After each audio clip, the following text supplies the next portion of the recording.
Vamos tratar um bocado do que são os cortiçóis, falar um bocado de cortiçóis, duas espécies que são, não diria, diria se calhar pouco conhecidas para a ciência, no sentido em que não se sabe muito sobre eles, não há muitos estudos, principalmente recentes, sobre estas duas espécies. São duas espécies que são muito difíceis, as que existem em Portugal e em Espanha são muito difíceis de estudar pelo facto de serem muito difíceis de ver, em primeiro lugar, e venho-vos apresentar um pouco do que estamos a fazer.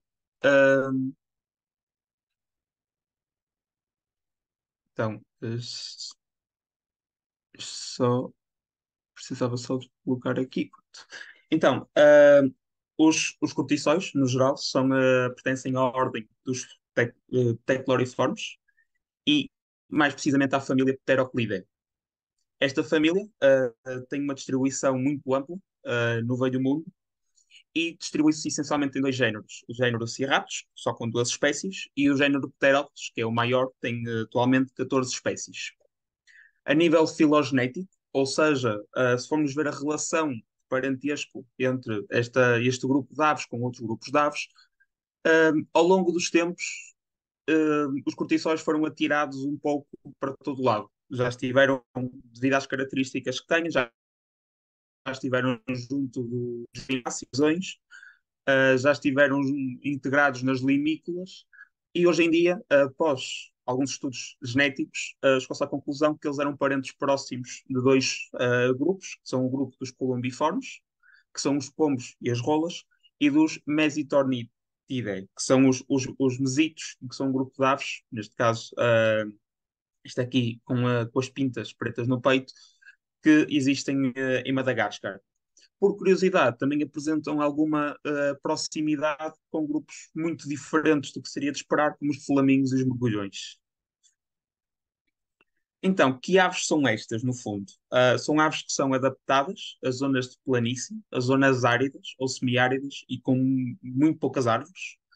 Apresentam um comportamento gregário, despendem uma grande parte do tempo no solo, alimentam-se, onde também nidificam, e alimentam-se essencialmente de sementes, de pequenos rebentos tenros que nascem, ou então durante a época reprodutora, quando necessitam mais nutrientes, de artrópodes. Todas estas características, e principalmente a vida adaptada ao solo, levou a determinadas adaptações morfológicas, como um bico curto, um pescoço curto, umas patas muito curtas e uma plumagem conspícua e que permite com que eles possam camuflar bem no meio. Aliás, os cortiçóis, eu costumo dizer que os cortiçóis são bem vistos quando estão em voo, quando eles pousam no chão, é como se nada estivesse ali. A não ser que exista um contraste grande, é muito difícil ver cortiçóis pousados. Na Europa, atualmente temos duas espécies de pteroclídeos, e a Península Ibérica é um dos principais redutos destas duas espécies: o cortiçol de barriga branca, a castanho, e o cortiçol de barriga preta. Quanto à primeira espécie, ambas as espécies a nível global, só para dar um enquadramento, têm um estatuto de ameaça pouco preocupante. No entanto, à escala europeia, este estatuto mantém-se para o cortiçol de barriga branca e agrava-se para o cortiçol de barriga preta, que está classificado como uma espécie em perigo. Neste caso, na Europa, além da Península Ibérica, as duas espécies também apresentam uma distribuição, uma abundância maior na Turquia, e o cortiçol de barriga branca tem uma pequena população no sul de França. Focando na Península Ibérica, o cortiçol de barriga branca é uma espécie residente, apresenta cinco núcleos populacionais em Espanha, sendo o maior o núcleo de Castilla-La Mancha, aqui na zona central, e, e na Comunidade Autónoma de Madrid. E existe um núcleo populacional em Portugal que eu diria que é quase residual. Quanto à tendência da população, a população espanhola tem decrescido entre 2005 e 2019, foram dois censos grandes que foram realizados em Espanha, registrou-se um crescimento de 27% na população espanhola. O estado atual da população portuguesa é desconhecido. Não existem quaisquer dados sobre as tendências, pelo menos públicos. O estatuto de ameaça em Espanha para o cortiçol de barriga branca está como vulnerável, em Portugal como criticamente em perigo. O cortiçol de barriga negra também é residente, passa o ano todo na Península Ibérica, apresenta 8 núcleos populacionais em Espanha, distribui-se, também tem uma particularidade, existe uma população muito grande nas Ilhas Canárias. Por exemplo, na Espanha peninsular estimou-se no último censo cerca de 4.722 indivíduos. Estamos a falar, só nas Canárias, estima-se que existam quase 2.500 adicionais a este número. E em Portugal existe um núcleo populacional com mais ou menos 700 indivíduos, mas que não se tem bem a certeza dos números. A população espanhola entre 2015, 2005 e 2019 decresceu cerca de 43%, a população peninsular, e o estado atual da população portuguesa é desconhecido, embora se tenha realizado um censo em 2021, por parte creio que foi realizado pelo ICNF, mas ainda não há dados publicados. Quanto ao estatuto de ameaça, em Espanha também, a espécie também está categorizada como vulnerável, em Portugal está categorizada como em perigo. Focando um pouco mais agora para Portugal, no primeiro Atlas das aves nidificantes, a espécie foi registada um pouco por toda a zona interior do país, havendo uma maior densidade na parte do cortiço, isto referente ao cortiçol de barriga branca, uma maior densidade na parte de trás dos montes, e também alguns núcleos populacionais na beira interior e no Baixo Alentejo no interior algarvio. Atualmente, a espécie é considerada como rara em Portugal, apesar de já não estar no comitê, já não ter que ser homologada pelo Comitê de Raridades. A espécie é considerada como rara, apenas está presente na beira interior, na zona de Idanha Nova, junto ao Tejo Internacional, e poderá haver um possível contacto com a população da Extremadura, que,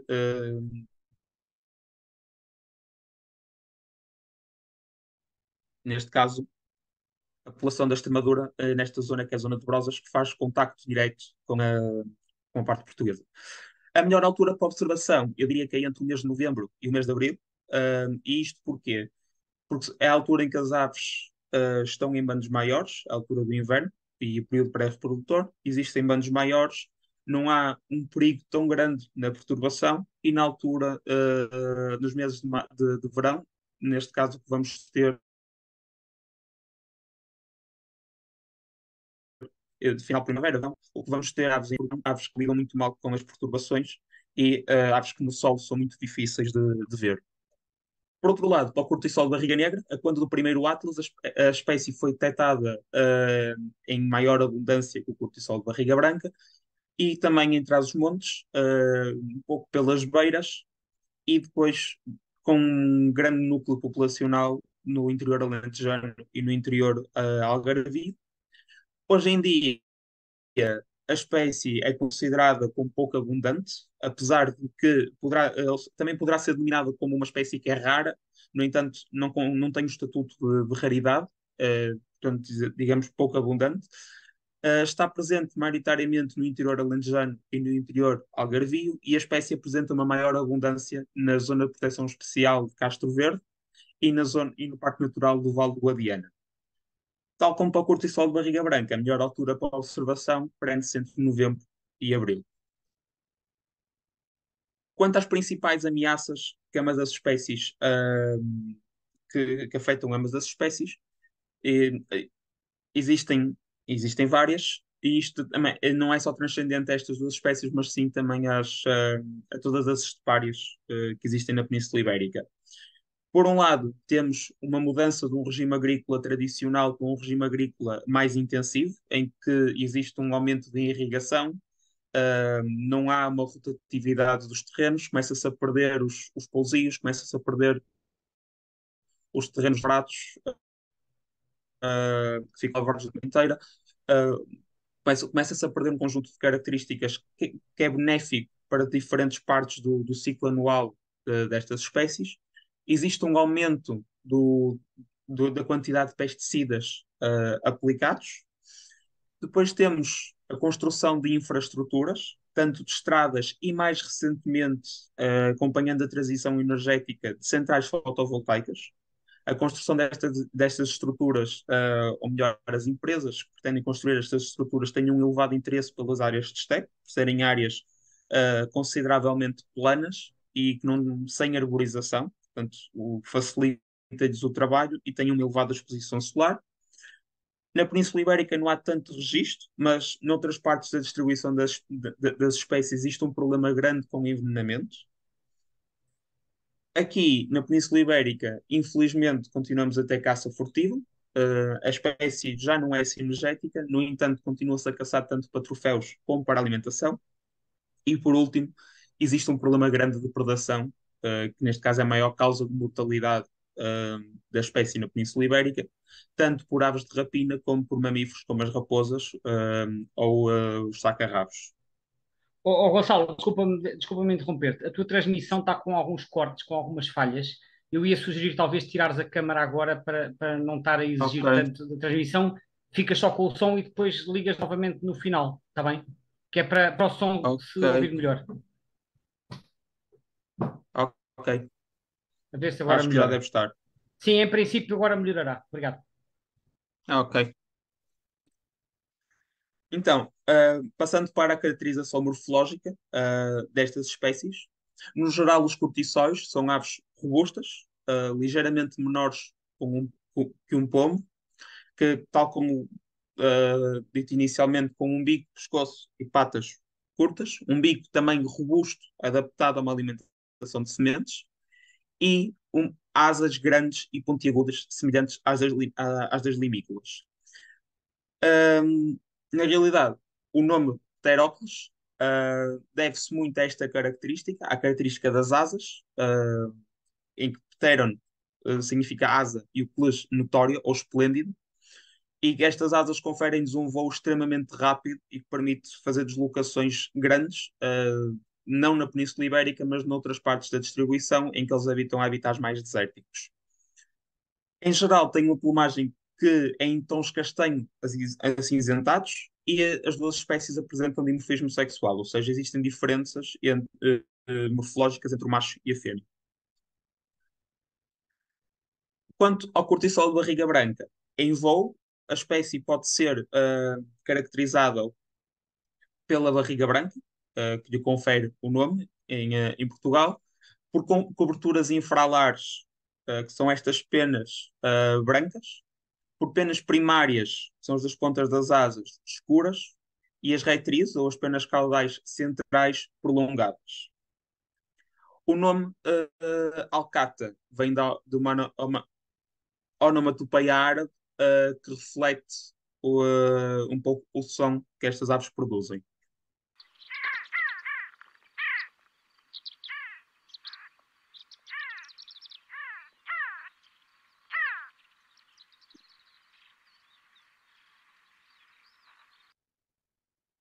Uh, Conseguiu-se ouvir, certo?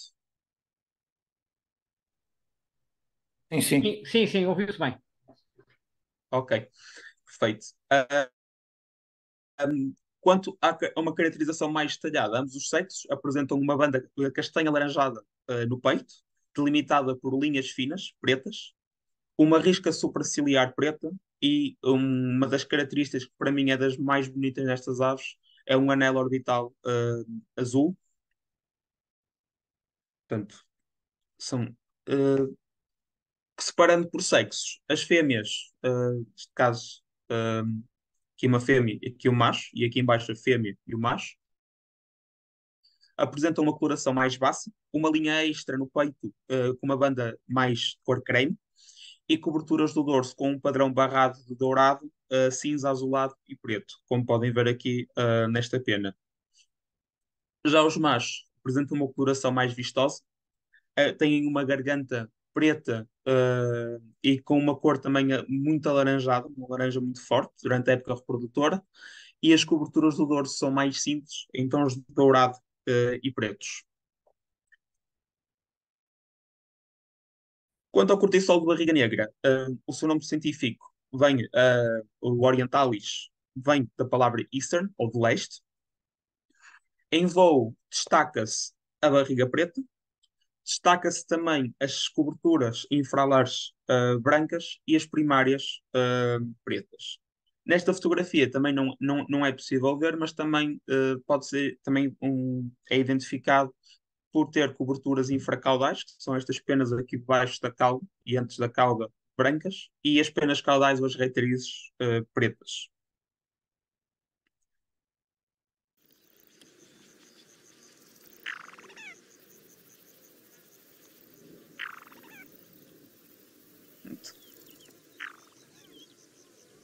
Esta ave, para mim, tem um dos melhores sons, uma das melhores vocalizações, um bocadinho diferente de todo o resto. Quanto a uma caracterização mais detalhada, ambos os sexos apresentam uma linha preta, e fina no peito e uma barriga preta seguida de uma banda da linha peitoral. Também apresentam um anel orbital branco. Neste caso, neste lado temos uma fêmea, aqui, e o macho está atrás e aqui à direita. As fêmeas apresentam um padrão malhado no dorso e no peito, e uma garganta em tons amarelados. Os machos, por outro lado, apresentam um peito cinzento, uma garganta com uma mancha preta muito evidente e triangular, e nos adultos uma mancha laranja muito viva. O dorso também é mais colorido, com manchas douradas, alaranjadas e pretas.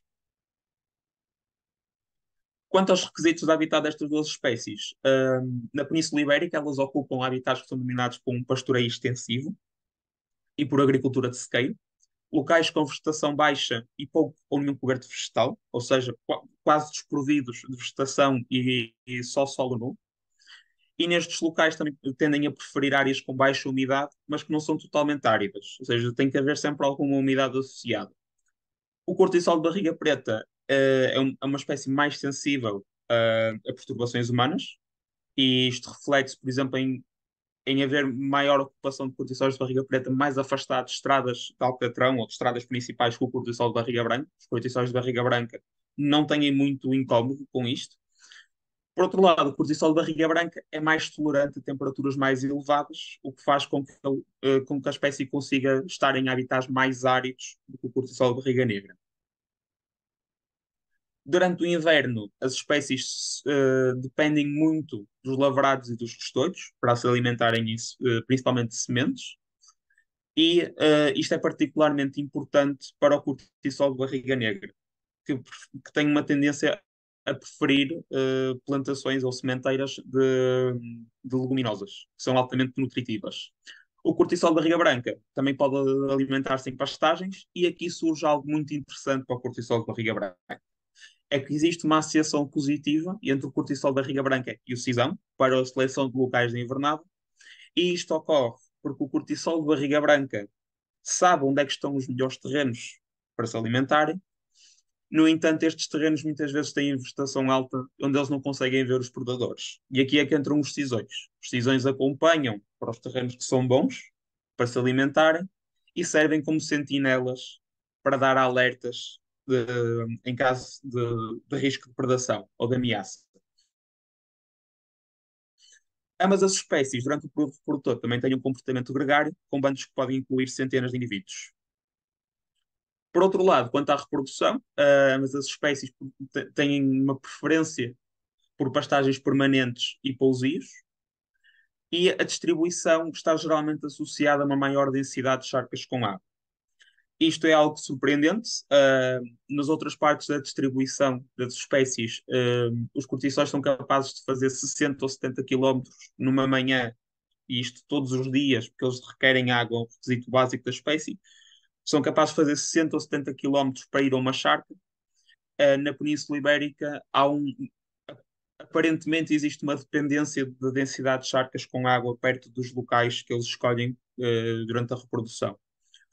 O cortiçol de barriga negra, durante a reprodução, também está positivamente associado à presença de gado ovino. Isto, tal como para outras espécies de estepárias, é importante porque existe uma relação menos favorável com o gado bovino, algo que abunda muito, que está cada vez a abundar mais em Portugal. O cortiçol de barriga branca também tende a selecionar locais com uma maior altura de vegetação. Neste caso, não é tão seletivo como o cortiçol de barriga negra, que tende a preferir locais que são quase descampados e, e só fazem a cova para fazer o ninho.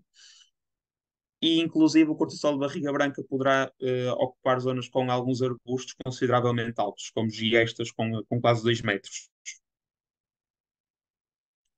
Quanto à ecologia reprodutora, primeiro, esta foi uma foto tirada no ano passado, quando da visita ao ninho, de cortiçol de barriga negra, numa das áreas de estudo com que nós estamos a trabalhar, que é na Zona de Proteção Especial de Aves de La Serena, na Extremadura, em Espanha. E mais à frente irei-vos falar um pouco sobre o trabalho que estamos a fazer nesta vertente.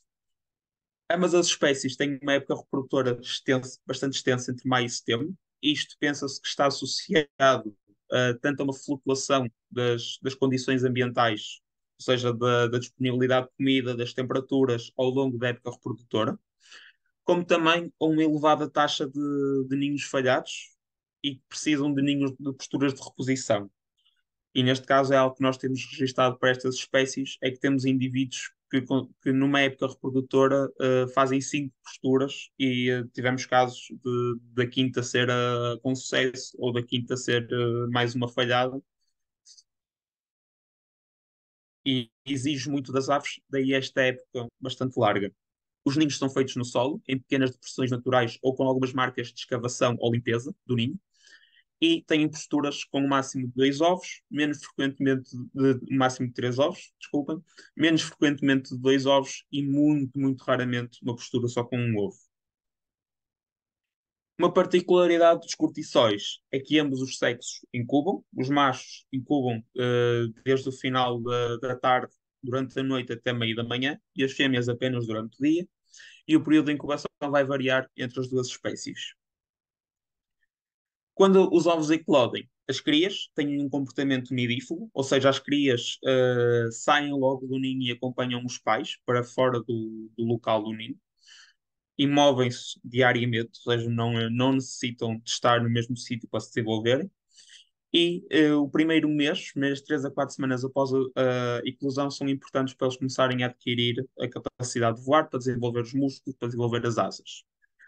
Uma particularidade bastante interessante dos cortiçóis é que as crias são extremamente dependentes dos machos para beber água, e isto depois irei mostrar-vos mais à frente, mas os machos dos cortiçóis têm umas penas especiais no peito, uma configuração especial, que, a quando da visita às charcas, absorve água e permite que essa água seja transportada por vezes vários quilómetros até o local onde as crias estão, e as crias vão sugar a água das penas do peito e é a forma que elas têm de beber. Passando um pouco agora para a vertente mais de investigação, eu faço parte de um grupo de investigação recente do CIBIO, que é o Step Bird Smooth. Somos uma equipa bastante grande, já trabalha com os tepárias há algum tempo. Trabalhamos atualmente com 6 espécies de estepárias, o cisão, a aptardo, as 2 espécies de cortiçol, o alcaravão e o tartaranhão caçador, e pretendemos compreender de que forma é que estas espécies respondem às diferentes variáveis ambientais, desde temperatura, o uso do solo, tipo de pastoreio, se é gado bovino, se é gado ovino. Pretendemos compreender como é que elas também respondem às perturbações, às alterações de habitat, às alterações climáticas, e no seu conjunto procuramos perceber de que forma é que estas espécies poderão ser conservadas, delinear estratégias de conservação eficazes e propor estas estratégias a órgãos governamentais que de facto podem aplicá-las no terreno. Recentemente, também foi criado na Península Ibérica o Grupo de Investigação em Aves Estepárias, que reúne investigadores de Portugal e de Espanha, cujo foco são as aves estepárias, e permite, neste caso, como o âmbito principal do grupo, promover a conservação das estepárias junto das organizações governamentais. E quanto aos cortiçóis, um pouco por toda a Península Ibérica, tem-se feito a captura e marcação de cortiçóis com transmissores GPS. Estes transmissores, apesar de terem um tamanho que parece grande, são transmissores muito, muito leves, que pesam cerca de 3% do peso médio da espécie. Por exemplo, este aqui, nesta figura em concreto, pesa cerca de 5 gramas, numa espécie que pode chegar aos 400 gramas, ou 450. E os GPS têm a particularidade de cair passados alguns meses ou alguns anos. Eles são colocados com um arnês, como se fosse uma mochilinha, e passado alguns anos a mochilinha solta-se e a ave vai à sua vida e o GPS fica para nós irmos recolhê-lo, se conseguimos. Os dados neste tipo de equipamentos são transmitidos diariamente e com uma elevada resolução espacial e temporal. Só para terem uma ideia, nós temos GPS com um erro de 5 metros, ou seja, altamente precisos para nos dar a localização da ave, e uma escala temporal que pode ir desde dados hora a hora, ou de cada meia hora, 20 em 20 minutos, ou se quisermos mesmo puxar pelos aparelhos, até podemos ter dados de segundo a segundo. Tenho aqui um pequenino vídeo, a ver se é possível vê-lo, que demonstra uma libertação de uma ave, uma captura. Queria só ver se eu conseguia. Isto é uma captura de um cortiçol de barriga negra.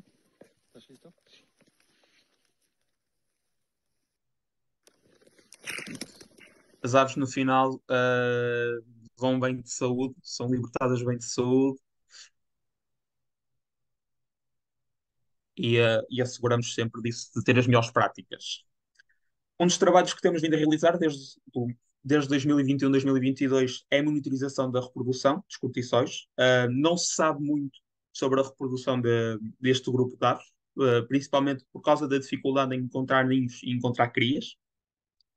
E através da utilização de dados GPS e de dados de sensores que estão integrados dentro do transmissor e que permitem medir, por exemplo, a aceleração do corpo uh, a cada X tempo, isto permite-nos estudar a reprodução dos cortiçóis. Então, os ninhos são detectados e monitorizados remotamente e são visitados tanto durante a incubação, após os primeiros 15 dias de incubação, quase após 2/3 do período de incubação, para não perturbar o início, que é uma altura muito sensível, também após a eclosão ou após o abandono. Como exemplos do que nós usamos para detectar os ninhos, tem, por exemplo, aqui, isto aqui é um padrão GPS, em que vemos, isto aqui é de uma fêmea cortisol barriga negra a incubar, no Vale do Guadiana, e que vemos assim, este padrão de estrela, em que sabemos que a ave está aqui todos os dias, todos os dias, todos os dias, no mesmo período horário, e aqui sabemos que alguma coisa se está a passar. Duas de uma, a ave não morreu, porque continua a movimentar-se de um lado para o outro, portanto, a única hipótese é ser um ninho. Só para terem uma ideia, esta mancha tem um raio de cerca de 5 metros. Muito, muito, muito, muito pequeno. Por outro lado, os dados de aceleração permitem-nos perceber o comportamento das aves ao longo do dia. Algo que podem ver neste exemplo deste gráfico. Esta mancha rosa, estes picos são picos de atividade, são a flutuação da atividade da ave durante o dia. E, por exemplo, para a fêmea, nós conseguimos saber onde é que ela está a incubar, que será o período a meio do dia. E, neste caso, isto são dados para de um par, de um macho e de uma fêmea que estavam marcados com transmissores. Conseguimos saber quando é que o macho saiu do ninho, quando é que a fêmea chegou ao ninho. E através disto conseguimos então saber exatamente qual é o período de incubação, quando é que os ninhos começam, quando é que terminam. Quanto a esta monitorização da reprodução, permite-nos então compreender o estado reprodutor das populações estudadas, ver o sucesso da eclosão, o sucesso reprodutor, a produtividade, inferir os principais fatores de ameaça, se os ninhos são pisoteados por gato, se os ninhos são predados, se a ave abandonou porque houve pessoas a passar ao pé, uh, vários tipos de fatores de ameaças, e também aumentar o conhecimento sobre a biologia reprodutora destas espécies, que é algo que é bastante escasso. Os dados de movimento também nos permitem também nos permitem explorar um bocado como é que estas aves se comportam ao longo do ano. Por exemplo, isto são dados de movimento de duas aves marcadas, creio eu, que até no mesmo dia, no Vale do Guadiana, na zona de Morianes, e que uma delas para a zona de Andaluzia. E este movimento tem a particularidade de ter sido o primeiro movimento registado de um cortiçol de barriga preta entre Portugal e Espanha, e só foi possível por causa do GPS. E temos outra ave que passou do Parque Natural do Vale do Guadiana para outra zona protegida, quase 30 quilómetros a oeste, que é a Zona de Proteção Especial de Castro Verde. Outra vertente do nosso trabalho é explorar como é que ambas as espécies e como é que a ocorrência das espécies que são dadas pelos pontos GPS ajudam a explicar, ou melhor, permitem perceber como é que elas respondem a variáveis ambientais, como a temperatura, como a pluviosidade, uh, como índices de aridez, produtividade do solo, etc. Ou seja, permite-nos responder a uma série de questões e todas estas variáveis que nós exploramos depois permitem-nos fazer mapas de distribuição das espécies, onde é que há probabilidade delas ocorrerem, e também quais são as zonas com o melhor habitat para as espécies. Por exemplo, isto foi um trabalho que está para ser publicado, foi publicado num relatório do convênio que nós temos com a Junta da Extremadura, que neste caso é o nosso principal financiador para, para os projetos deste grupo de aves, das estepárias, e que neste caso nós conseguimos ver na Península Ibérica toda quais é que são as áreas com um habitat mais adequado, menos adequado. Para Portugal, os dados são preliminares, as manchas são nas zonas onde a distribuição é conhecida, no entanto, não existem dados públicos sobre o uso, com detalhe do uso do solo, ou então da presença ou ausência de gado, do tipo de gado que existe. Outros tópicos de investigação com que nós estamos a trabalhar é um deles é tentar compreender como é que os cortiçóis selecionam e utilizam charcas para beber. Já percebemos que as charcas são fundamentais para a sua sobrevivência durante o período reprodutor. No entanto, pouco se sabe como é que estas aves usam, os períodos diários em que usam as charcas, porque é que selecionam uma charca com água e não outra que está imediatamente ao lado também com água, porque é que preferem uma ou outra.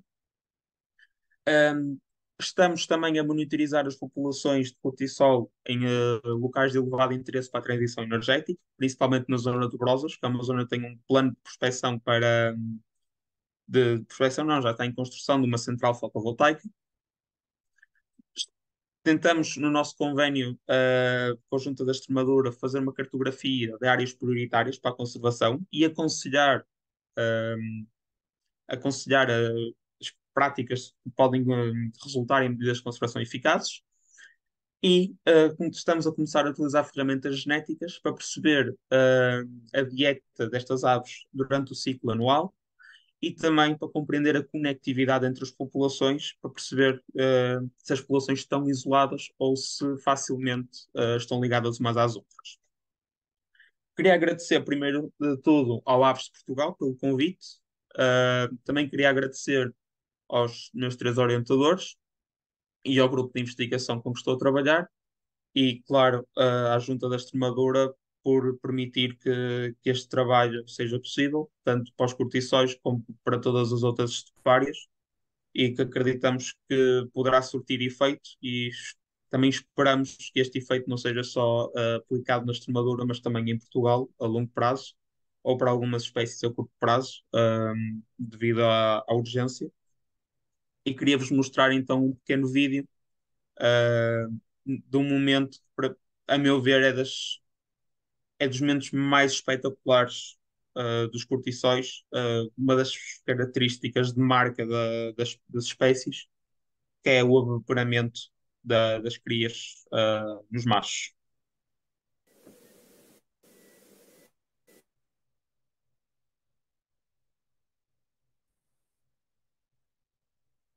Vou passar um bocadinho para a frente. visto gravado em Espanha, mas sim onde a espécie é mais abundante, neste caso, creio que em Israel. Tem aqui um macho que traz água no peito e a cria vai então sugar a água que está nas penas. E esta fase para as crias é particularmente essencial. Elas sem isto não conseguem sobreviver, não conseguem voar para as charcas, não conseguem, ou seja, neste período que é muito crítico, não conseguem fazer muito a não ser alimentar-se e caminhar e esconder-se de potenciais ameaças. Também é essencial que os adultos vão às charcas ou os juvenis com mais experiência, dado que as charcas são locais extremamente perigosos para este tipo de aves, onde inclusive já se registaram predadores que ficam à espera das aves nas charcas, principalmente aves de rapina. Portanto, são momentos muito críticos no dia a dia deste grupo. E com isto termina a apresentação. Estou disponível para perguntas e espero que tenham gostado.